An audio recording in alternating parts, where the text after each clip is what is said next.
Dear humans, I stand here today not for myself, but for every tail wagger, sloppy kisser, and curtain ninja. I stand here for each one of the thousands of dogs and cats killed in shelters each day, asking you to join our cause and help us make sure every best friend has a chance to meet one of their own. With Best Friends Animal Society leading the charge, and your help, we can save them all.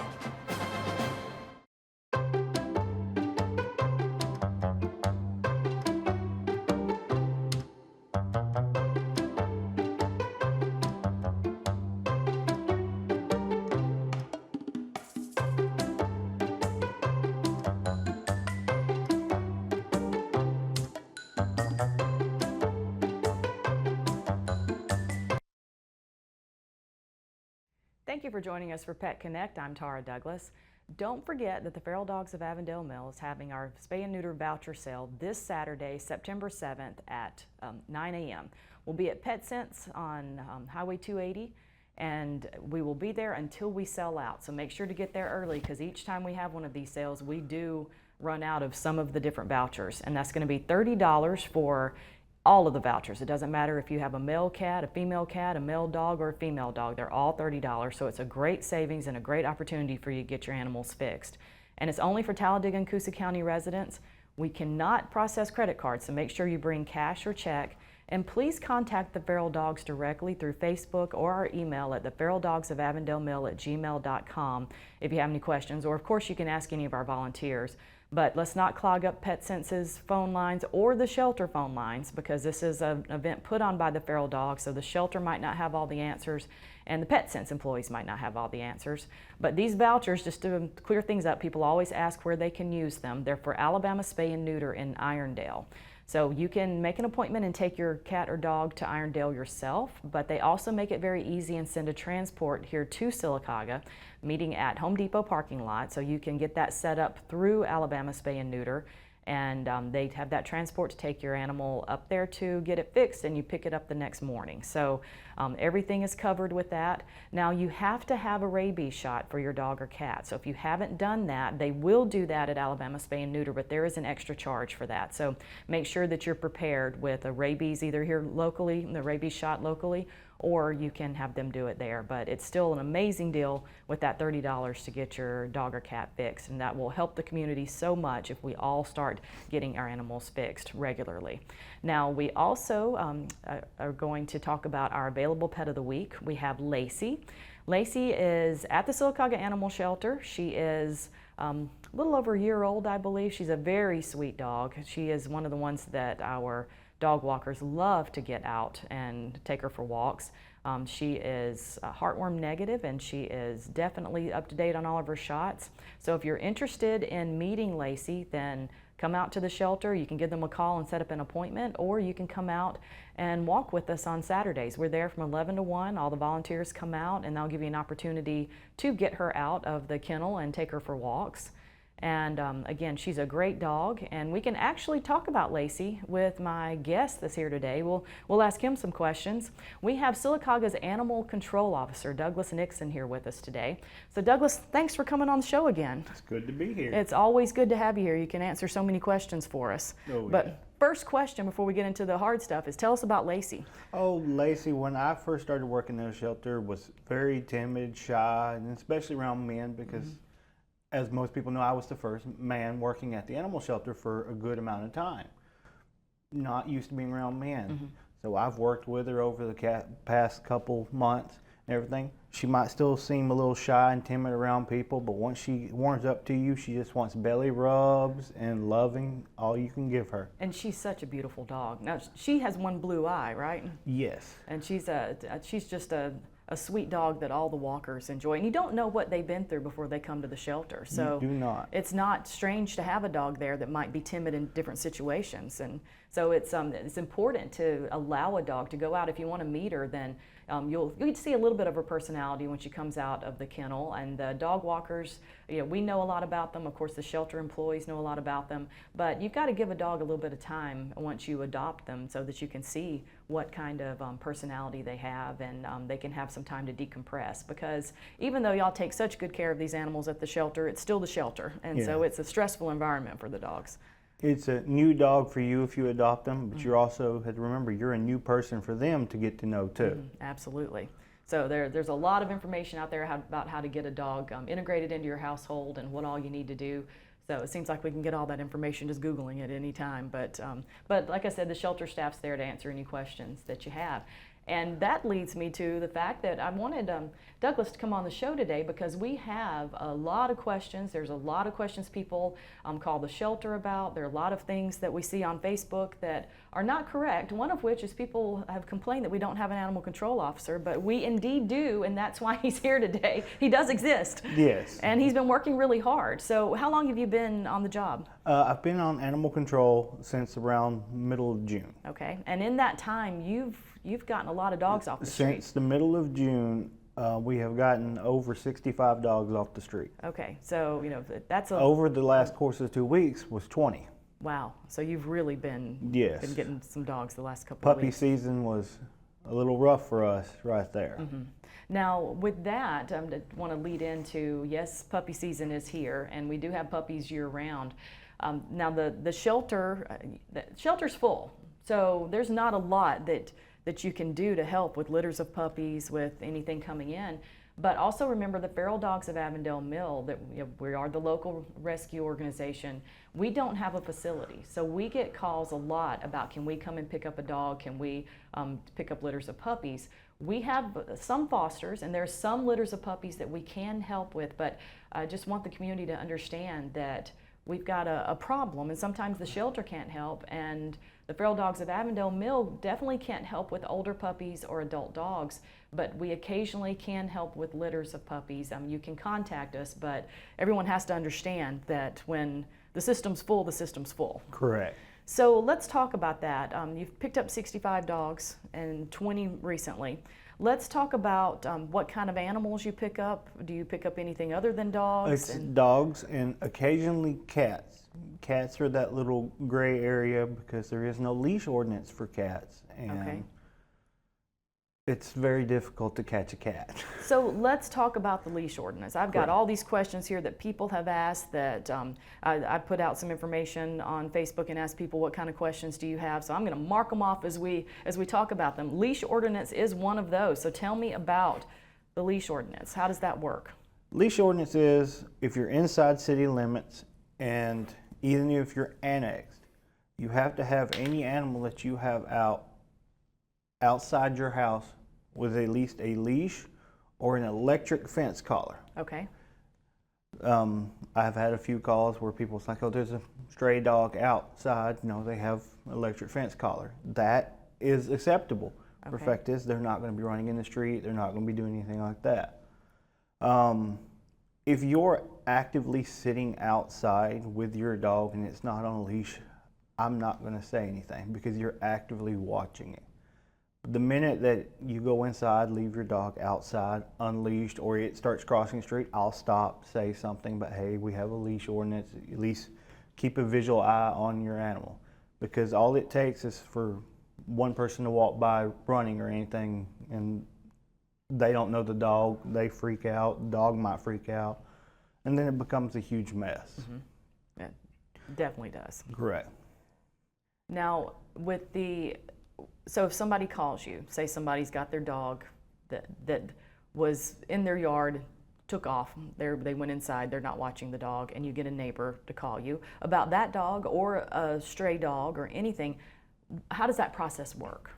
Well, usually I'll either get a call, they'll either call the shelter or they'll call the non-emergency number and everything, and either dispatch or my supervisor or myself will answer the call, and I'll be out there to see what the situation is.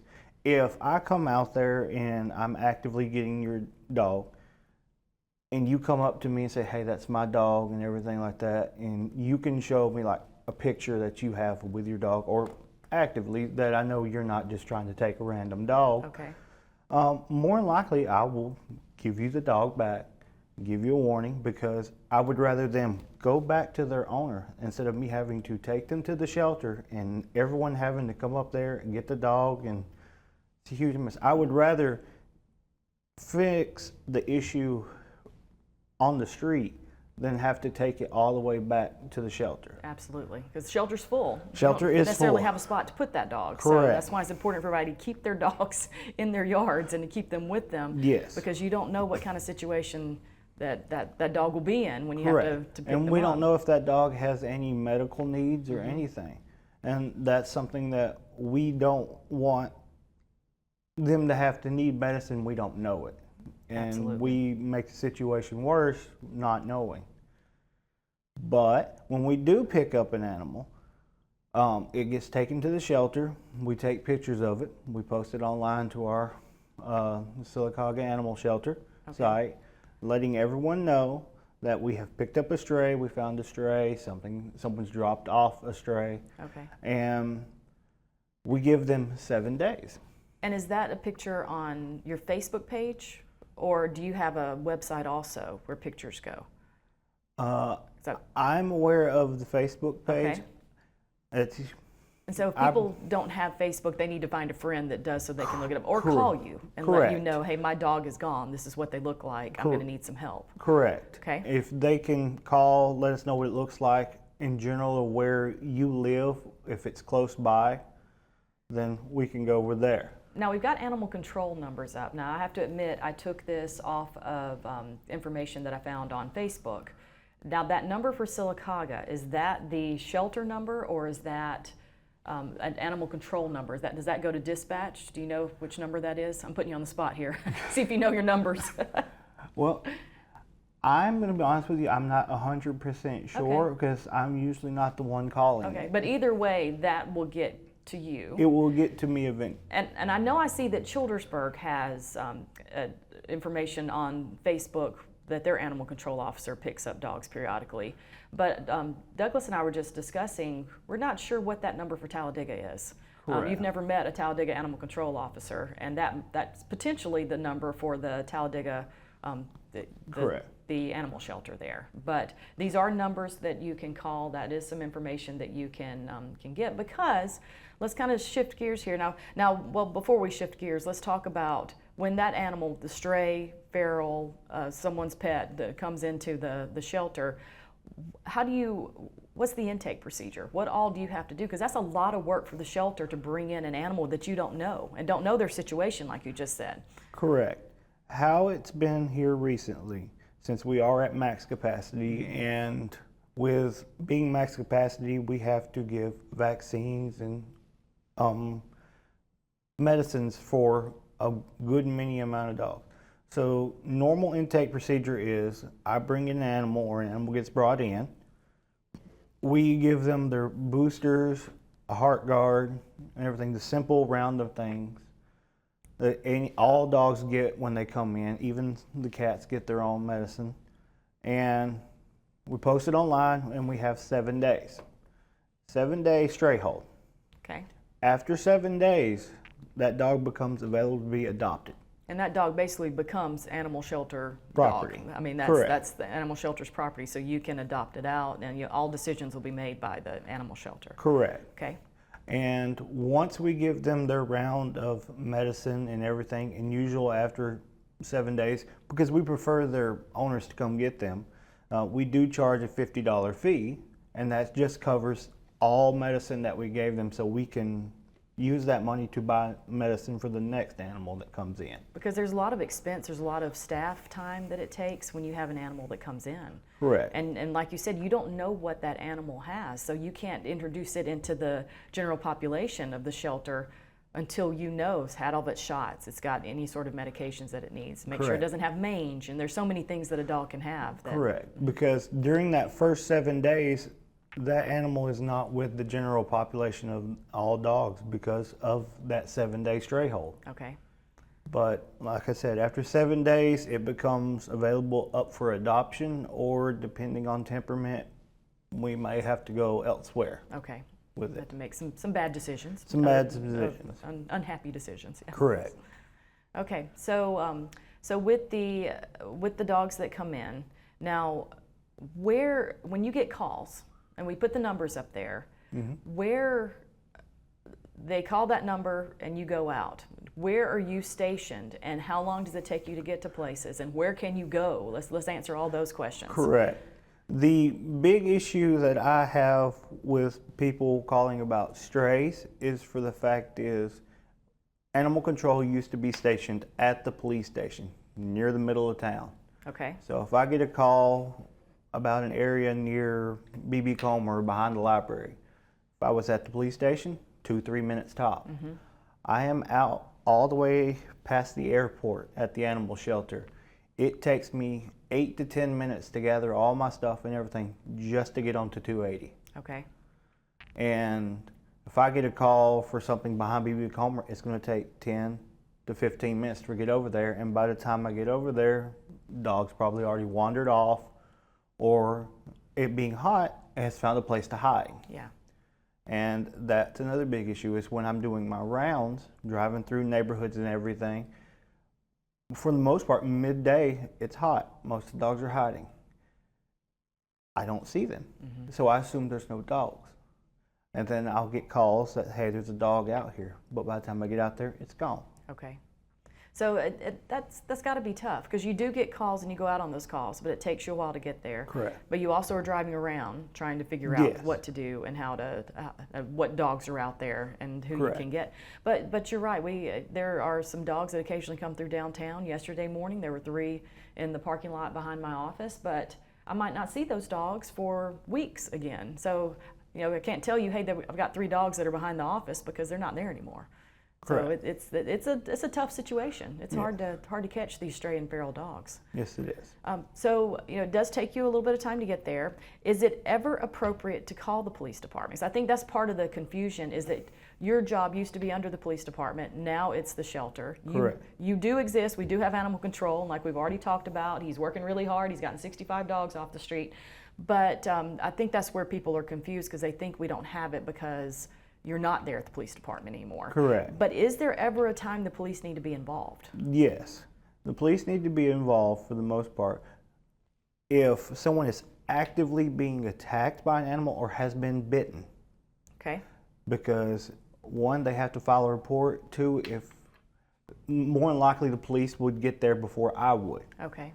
And if the situation involves an active attack, it could be they have to do something to get the dog off, and they would get there before I would. Okay. And that was the big thing is, with me being out there past the airport, if I get a call that someone's being attacked, it's usually from the police, Okay. because they know I can come out there and get it, but they can also handle the situation. Okay. And so let's talk about a situation like that. You've got a triage kind of procedure, because you've got, some people will call because they have a vicious dog and a problem there. Some people will call because they see a dog roaming around that shouldn't be roaming around, that's usually in that area. Correct. And some people might have found a dog that seems sweet, that they're actually physically holding at that moment and calling Correct. you. So what kind of calls do you go out on, and what do you do with that? Well, we have a priority list, and I hate to say that there's priorities over certain calls, but vicious animal will always take priority, because the sooner we get that off the street, the sooner it is no one's getting bit, your So the area animals is are safe. Mhm. right. Then it goes into stray and pickup. If the animal is sweet and you already have it actively contained, more than likely I will be there first, because you already have the animal there and it's easier to get it in the vehicle. If it's a stray, like I said, I'll usually drive through the area and everything. Most of the time the dogs are still there, and that's the issue with some of the dogs, because these dogs have gotten smart. They know the sound of my truck. They will see a person get out of the truck with a catch pole or a net or anyone getting out, they're going to bolt. And that's been one of the biggest concerns that I have for the public seeing is, if you see me out there with a catch pole and the dog is 10 feet away from me and actively walking away, I am actively trying to get the dog. But if I pick up any speed or if I try to run, the dog's just going to run. I'm not outrunning a dog. Yeah. So just basically let you do your job. Correct. You know, I mean, and I'm sure it'll look strange with a dog walking away from you walking toward it, but Right. But everybody should know, even with their own dogs, if we chase down our own dogs, they run away from us. Correct. And, But me actively doing that and then it running, it gives me a chance to actually see where it's hiding. Okay. Then I know this dog is not going to let me get close to it. And that's when I start setting up traps. Okay. So with the traps, so we've got strays and ferals on the street. So Correct. I'll have people ask me quite a bit, what is a feral dog, or what? And our name at Feral Dogs of Avondale Mill, we work. I mean, we do everything we can to work with relocating puppies and finding homes for adult dogs. And we used to have rescues where we could send adult dogs. But again, even though our name says Feral Dogs of Avondale, we don't have the capability of taking care of feral dogs, because feral dogs are the dogs that are basically, they've become wild. Correct. So they could have been domesticated at some point, but they've been on the street so long that they're wild, or they were born on the streets and just never been around people. So unfortunately, the feral dogs are not dogs that can be adopted. Correct. Typically, they're not dogs that are going to come into your household and all of a sudden sleep in the bed with you. Right. And but you have stray dogs that are often abandoned, sadly, and they've been around people. So a lot of times those stray dogs coming into the shelter are the ones that can be adopted. Correct. And maybe a little easier to catch depending on how long they've been on the streets. Correct. But with the ferals, you really have no other option than some way of trapping them. Correct. They're not those dogs. They probably won't even let you get 10 feet from them. It might be those former strays that are thinking, I don't know this guy, but he might have some food or something that'll help me Yes. out. So what can we do as the public to help you do your job? Because you're trying to put these traps out. You're trying so hard to catch these harder to catch dogs too. Correct. And so what can we do to make your job easier? Besides spaying and neutering, please. Okay, what can we do? This will sound odd and everything, and I know everyone loves animals and everything like that to a certain degree and everything, but could we please quit feeding the animals? Okay. A hungry dog was more likely to go in the trap and we can get it off the street and get it seen to. It might need medical. I have one that I've been actively trying to get near Avondale that's limping for the Okay. last week. Okay, I see that posted on Facebook all the time, the limping Someone dog. keeps feeding them. Okay, If they're not hungry, they're not going to try to come to that trap. And that's the big thing, is the more we feed the animals, just piling dog food out and everything, and just lets them know that, hey, I can keep coming back here. I can keep staying in this area. And so they're not going to go in a trap if they know they've got some food somewhere Correct. else that they can go get. And Avondale Mills also now has signs up that tells you not to feed the animals. Okay. But I still actively go out there and see food piled up Okay, and everything, which is, in my opinion, still littering, because you're just pouring stuff onto the ground. and I know it's tough because so many people see these feral dogs that appear hungry, they're in bad shape, but you have to remember that these feral dogs are not your family pets that are at home on your couch. We've got to figure out some way to help you get those dogs, because that's not a life for them to have. And and again, the only way you can get a dog, unfortunately, is if it's a hungry dog. Correct. And bringing up with traps, I actively set out traps throughout the city. I Okay. have 3 major traps that go out for the harder to get animals. Okay. They are city property, and I have actively had to fix 2 of my traps because someone tried to break them. Okay. I've had people release the animals out of the traps before I could get there. So if I have a trap set up, it's not for my own good to just go out there and look at an empty trap. I am actively trying to get something because either a business owner or a person that lives there has actively said this dog has become a nuisance. Okay. And I'm trying to get that off the street. I have been told that it's inhumane, or I've already had people said they hate me because I'm taking their dog that's been roaming the streets and they've been feeding. Yeah. But I have to look at it as, I have a child at home. I don't want a stray dog coming up to my child. I don't know what that dog's going to do. Yeah. You don't know that dog. So I've actively had, over the course of the last month, 2 of my traps being attempted to be broken. Okay. So that's definitely not helping you. No. So that is not one thing the public can do to help Douglas do his job. So, but how long are those traps out? When you put them out, how often do you check them? Those sorts of things, so people can understand you're Correct. not being inhumane to the dog. I will set a trap out usually in the morning between 7 and 10, depending on, I will also help the animal shelter. So in between, on a Tuesday, I will set out a trap. I usually set out 3, and any calls I get over the weekend take priority over backlog. I go out there, see what the issue is. If it justifies using a trap, I'll use it there. Okay. If there is no backlog, you get the trap for the whole week. Okay. If something comes up, I come out there, I'll get the trap, move it. As of right now, it's been a busy season right here in this last month or two, and 48 hours. I will set up a trap on Tuesday and I'll pick it up Thursday. Okay. Everyone gets 2 days, and that's businesses, that's anything. And that's, everybody gets the 2 days or longer if you don't have a backlog, but somebody's monitoring to see if a dog's gotten into that trap. So it's not like you're going to leave it there for 2 days and not look. I said the Tuesday, I set it out, and I attempt to come there anywhere between 11 and 12 to look at it, and then again at 2 and 3. Okay. And I will, Wednesday, since it's a full renewed day, at 7:30 in the morning, I'll get in my truck and go check every single trap for the morning, because I don't want a dog sitting in there any longer than it has to. Okay. And I try to actively check the traps 2 to 3 times a day. Okay. If I have more calls in the area, I will also actively check the traps while I'm out in that area. Okay, that's perfect. So that gives people information of your procedure, so they know this is not an inhumane thing for you to trap a dog. This is the only way currently that you have to get the dogs. Correct. I know there are some other things that you're looking into that we'll definitely talk about when that time comes, but that's the only way you have to catch these dogs. Correct. Now, what days? Let's talk about what days that you work, and when can people call and get help? What do they do if it's after hours? Those sorts of things. Tuesday through Saturday are my normal working days. Okay. 7:30 to 4.